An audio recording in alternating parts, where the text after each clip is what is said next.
ਜਦੋਂ ਮੈਨੂੰ ਗੱਲ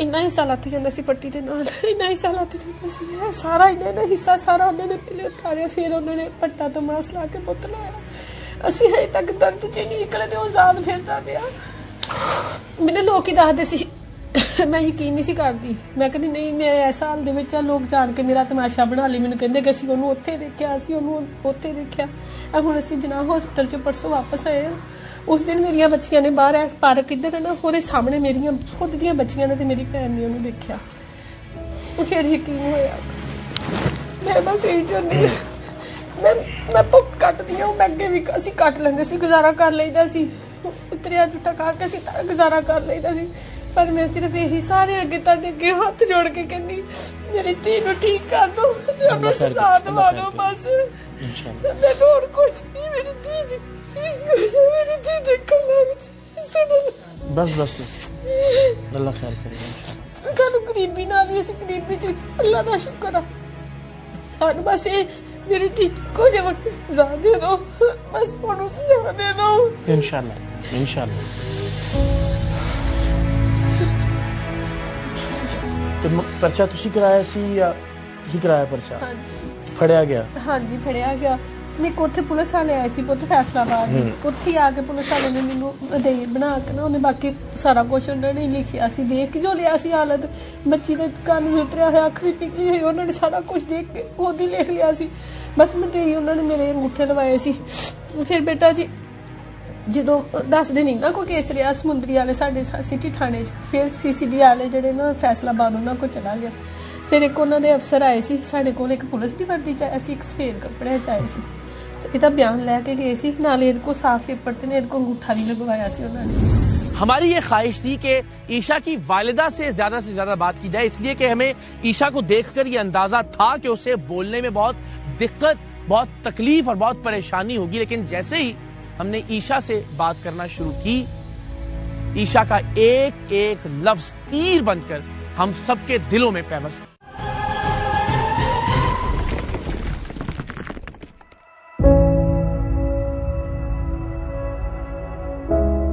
السلام علیکم بیٹا۔ وعلیکم السلام۔ آپ کو پریشانی تو نہیں، بات کرنے میں زیادہ تو نہیں تکلیف ہو رہی؟ تھوڑی بہت کر لیتی ہوں۔ کیا نام ہے آپ کا؟ عشا۔ اور کیا ایج ہے بیٹا آپ کی؟ 19 سال۔ 19 سال کی۔ اور ابھی کس کیفیت میں ہو؟ کیا پریشانی ہے آپ کو؟ سوری مجھے تو پتہ نہیں، آپ سے کیا سوال کروں۔ بہت پریشانی ہے، جیسی میری زندگی ہے ایسا میرا چہرہ ہو چکا ہے، اور میں کہتی تھی کہ جو پہلے اپنا چہرہ دیکھا تو میں نے وہاں بولا کہ وہاں جو زہر کا ٹیکہ لگوا دو، میں نے زندہ نہیں رہنا، ایسے زندگی سے بہت اچھا ہے۔ میری عمر ہونے لگی، پھر ان لوگوں کی طرف دیکھ کے میں نے حوصلہ کیا کہ نہیں میں ہی سہارا ہوں، ان کو کچھ ہو جائے گا۔ ہاں نا، آپ ایسی باتیں کرو گی تو پھر تو ظاہر ہے ماں بیچاری تو ہر چیز کر رہی ہے نا آپ کو۔ اس وجہ سے میں نے پھر سوچا کہ نہیں، جیسا چہرہ اس کو سلاؤں گے انشاءاللہ۔ اب زندگی کی سب سے بڑی خواہش بیٹا کیا ہے اس وقت آپ کی؟ میری زندگی کی سب سے بڑی یہی پہلے بھی تھی اور آج بھی تھی کہ اپنے ماں باپ کا سہارا بنوں، کیونکہ ان لوگوں نے اتنی غریبی دیکھی شروع سے، ہم سب نے اتنی غریبی دیکھی، میرا دل کرتا تھا میں پڑھ لکھ کے ان کا سہارا بنوں۔ آج میری یہی خواہش ہے کہ میرا سہارا ان کا ہونا چاہتی، میرا چہرہ ٹھیک ہو جائے انشاءاللہ۔ اور جب آپ کو پتہ لگا کہ وہ باہر آ گیا تو کیا سوچا آپ نے اس وقت؟ مجھے ان لوگوں نے بتایا نہیں تھا کہ وہ باہر آ گیا ہے، مجھے پتہ چل گیا تھا، یہ باتیں چھپا رہے تھے مجھے، تو مجھے یہی ڈر تھا کہ چلو جو میرے ساتھ ہونا تھا وہ تو ہی کیا، مجھے یہ ڈر ہے کہ وہ میری بڑی آپ کی طرح کچھ کر دے، اس نے مجھے بولا نہیں انشاءاللہ، یہ تو اب آپ بالکل بے فکر ہو جاؤ کہ یہ تو کسی کی ضرورت نہیں ہے کہ آپ کی طرف یا آپ کی فیملی کی طرف آنکھ اڑا کے دیکھیں انشاءاللہ۔ اور ابھی علاج میں کیا پریشانی ہو رہی ہے؟ علاج یہ کہ پیسے نہیں آ رہے، اور علاج کے لیے سرجری کے لیے پیسے چاہیے، اور ہمارے پاس اتنے پیسے نہیں تھے کہ ہم اپنا علاج کرا سکیں، سرجری کرا سکیں۔ انشاءاللہ بس اب آپ نے ہمت نہیں ہارنی صرف، ٹھیک ہے؟ یہ بھی وہ باہر بھی نہیں آئے گا انشاءاللہ، یہ بھی ہم یقینی بنائیں گے، اور انشاءاللہ آپ ٹھیک بھی ہو جاؤ گی۔